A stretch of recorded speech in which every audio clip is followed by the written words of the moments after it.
in the Upper West Side. Oh, okay. Right. And I worked at this theater downtown. What was it called? Theater for the New City or something like that. And I worked in their props department for a while. I was helping out their props master. And that was interesting. Uh-huh.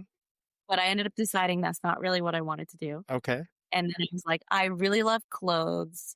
I love fashion. Uh-huh. Let me see if I can try and get a job in fashion. I'm in New York. What's the worst that could happen?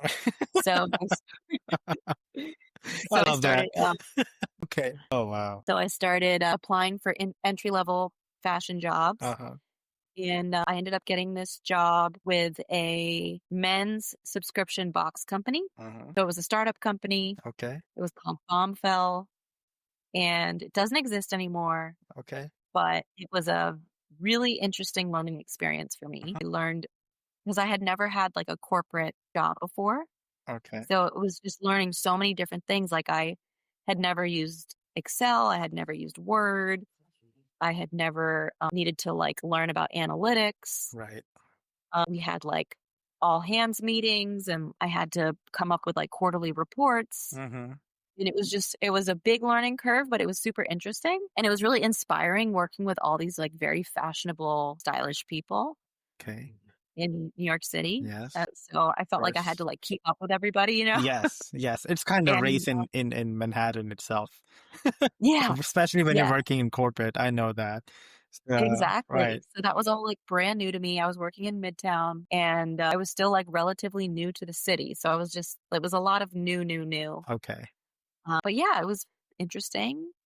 I ended up getting promoted to be a manager Nice. In the same and company? yeah, Oh, wow.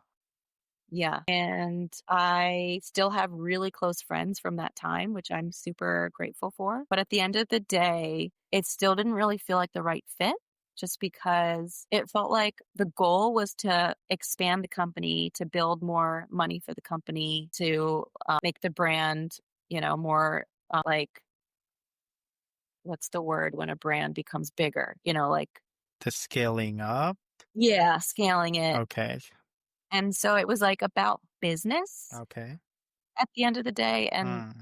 making money. Yes. And it just, to me, I just didn't feel like that was really aligning with my values. So I liked the fact that it was helping people because the whole point of this subscription box company was to help men find their own personal style Okay. and shipping them clothes and showing them how to put outfits together. Hmm. And then they would keep whatever they liked and they would send back what didn't fit or they didn't like. Okay. And so I like that we were like helping these men across the country Right. figure out their personal style, but it wasn't very personal because it was all done over email. I see. Okay. So it was kind of online thing. It was an online So thing. It's like stitching. so were you with the stylist at that time, or you were just on the Yeah, computer? I started as a stylist Okay. and then I ended up becoming a manager Hmm. of stylists. Wow. And so instead of me working directly with the clients, I was helping those stylists to learn how to work with the clients and how to increase their metrics. Amazing. Yeah. So I ended up not staying there. But before moving to the next topic, I'm gonna ask a few questions Sure. for one man who are actually looking for his style. I'm Mm. not gonna say his name, but what are your suggestions? What are the tips or the tricks for the men to look more better? Well, a lot of it has to do with fit. Okay. So that was one thing that we worked on with our clients is we made sure that they had accurate measurements. Uh-huh. And we actually had videos on our website that showed you how to take all of your measurements. I see. So like the measurements of your shoulders, of your chest, of your waist, of your inseam. Mm-hmm. So fit was a huge part of it.